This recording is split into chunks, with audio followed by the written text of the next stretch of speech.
भैया, मैंने आपको बताया एक तथाकथित शराब घोटाला, झूठा घोटाला दिल्ली में चलाया गया, जिसमें हमारे शिक्षा मंत्री और उस समय के उप मुख्यमंत्री मनीष सिसोदिया जी की गिरफ्तारी हुई। एक मामला सत्येंद्र जैन के खिलाफ बनाया गया, उनकी गिरफ्तारी हुई, स्वास्थ्य मंत्री की गिरफ्तारी हुई। मैं सरकार के खिलाफ आवाज उठाता था, मुझे उठा के जेल में डाल दिया, मेरी गिरफ्तारी हुई। बिना सिर पैर के मुझे जोड़ दिया शराब घोटाले से, मेरी गिरफ्तारी हो गई। उसके बाद मुख्यमंत्री बाहर आते हैं, मुख्यमंत्री की गिरफ्तारी भी हुई और उनका इस्तीफा भी हो गया। हमारे मुख्यमंत्री, स्वास्थ्य मंत्री, शिक्षा मंत्री, सबका इस्तीफा हुआ, सबकी गिरफ्तारी हुई। इस मामले में क्या हुआ? ये 650 करोड़ के मामले में सरकार के एक व्यक्ति का नाम बताइए जिनकी गिरफ्तारी हुई हो।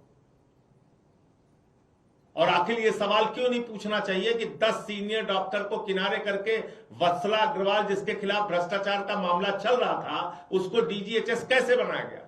क्यों नहीं पूछा जाना चाहिए रेखा गुप्ता से बात?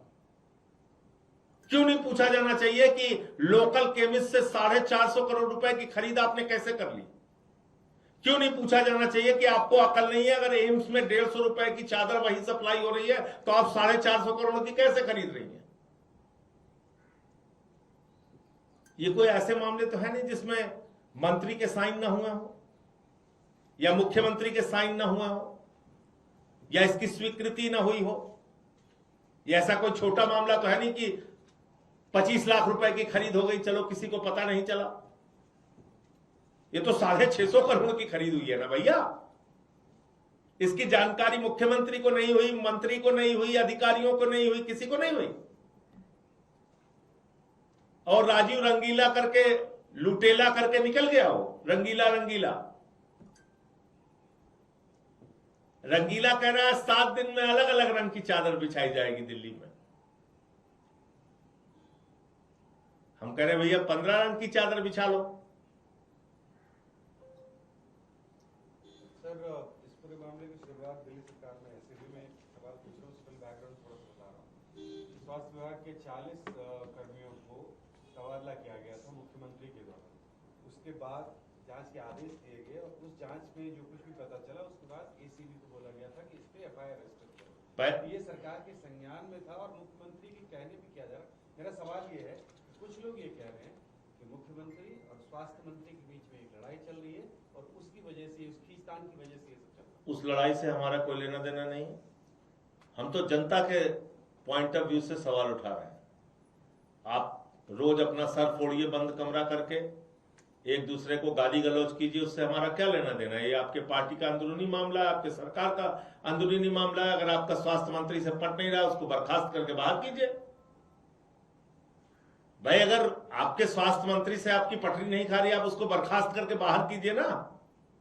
उससे आम आदमी का क्या लेना देना? आम आदमी का लेना देना इस बात से है कि उसके टैक्स के पैसे पर 650 करोड़ की चोरी की है आपने।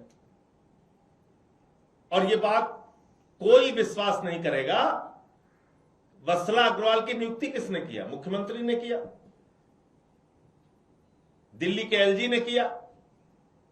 कैसे किया? अगर उसके खिलाफ भ्रष्टाचार की जांच चल रही थी भर्ती मामले में तो कैसे किया? अगर 10 सीनियर डॉक्टर उससे पहले मौजूद थे तो कैसे किया वत्सला अग्रवाल की नियुक्ति, जिसकी देखरेख में सारी खरीद हुई?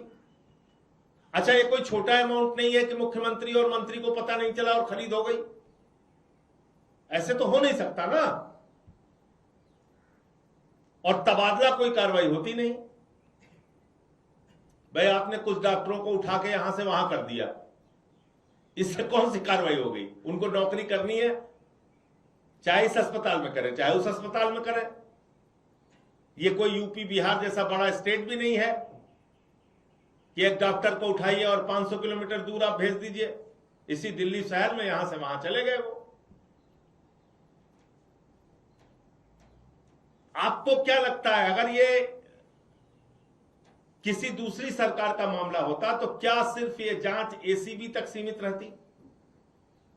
क्या इसमें मंत्री मुख्यमंत्री से पूछताछ नहीं होती? क्या इस पे आज ये बहस नहीं चलाई जा रही होती कि पूरी की पूरी सरकार भ्रष्ट है? तो इसलिए मैं ये कह रहा हूं कि इसको जितनी तीव्रता और तेजी के साथ और जोर शोर के साथ एक झूठे मामले में कार्रवाई हुई, ये तो सच्चा मामला है। ज्यादा दूर जाने की जरूरत भी नहीं है आपको, एम्स चले जाइए, पता कर लीजिए कितने का चादर वहां पे दिया गया और कितने की चादर इन्होंने खरीदी, 150 की जगह 450 की। आप पता कर लीजिए एक्सरे मशीन पोर्टेबल इसी कंपनी ने 10 लाख रुपए में दूसरों को दी है कि नहीं, और क्यों उनको 33 लाख में दी है। आप पता कर लीजिए कि दवाएं जो लोकल परचेज होती थी लोकल केमिस्ट से, 400 करोड़ रुपए की खरीद आप लोकल केमिस्ट से कैसे कर सकते हैं। तो साफ तौर पे मतलब इसमें तो कागज ही पूरा चिल्ला कर, और एफआईआर ही पूरी बोल रही है, ये एफआईआर पूरा चिल्ला चिल्ला के बोल रही है। और ये एक दिन में तो हुआ नहीं है, एक दिन में तो नहीं हुआ है।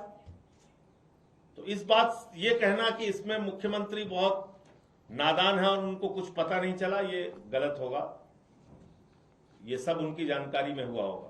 पॉलिटिकल लीडरशिप में किसकी गिरफ्तारी और किसके इस्तीफे की मांग कर रहे हैं? मैं तो कह रहा हूं सबको बुला के पूछना चाहिए।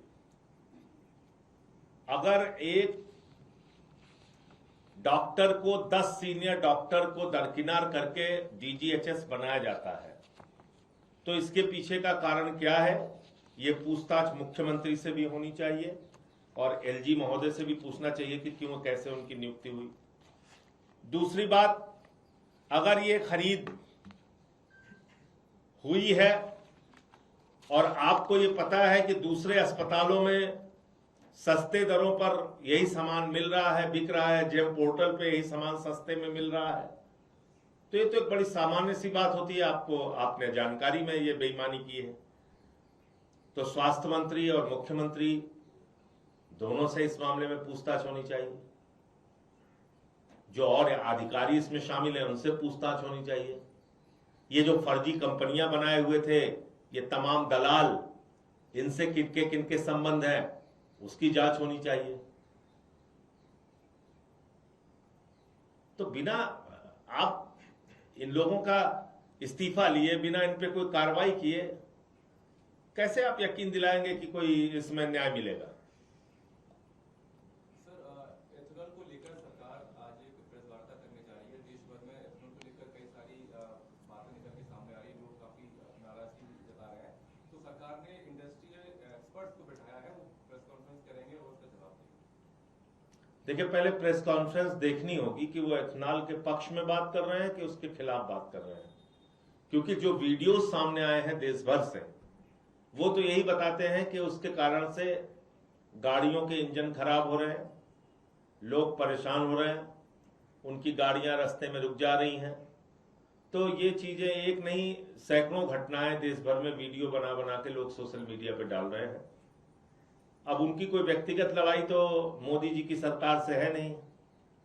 आज तो मैं देख रहा था, एक बड़ी प्रशंसक थी मोदी सरकार की, वो भी काफी नाराज है, उनकी कोई डिफेंडर कोई गाड़ी है वो खराब हो गई है। तो कोई जैन है महिला, रेणुका जैन या क्या नाम है शायद उनका मैं देख रहा था, वो बहुत कट्टर समर्थक हैं और 500 रुपए तक का पेट्रोल भी खरीदने का दावा करती थी, लेकिन हो रहा है ऐसा।